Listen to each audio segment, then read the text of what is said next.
Hi, I'm Chad Byler here at the U of I Armory after women's track won the Illini Classic, here with Associate Head Coach Randy Gillon. Randy, what's the biggest thing you saw out of your group tonight?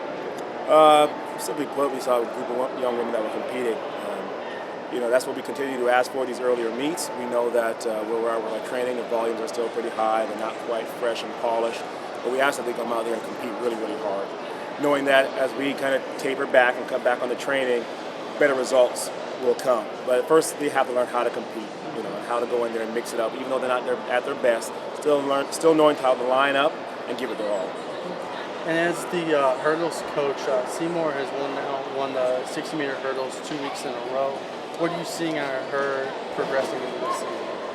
Well, it goes back to last season. I told her that when I first started working with her last fall, really last indoor season, I told her she could be very special.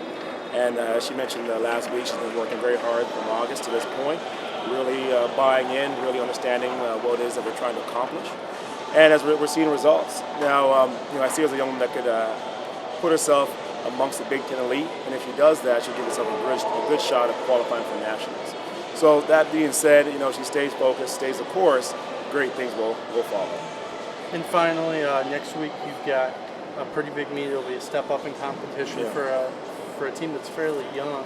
What's the biggest thing for these young girls to do so that they can step up with the competition?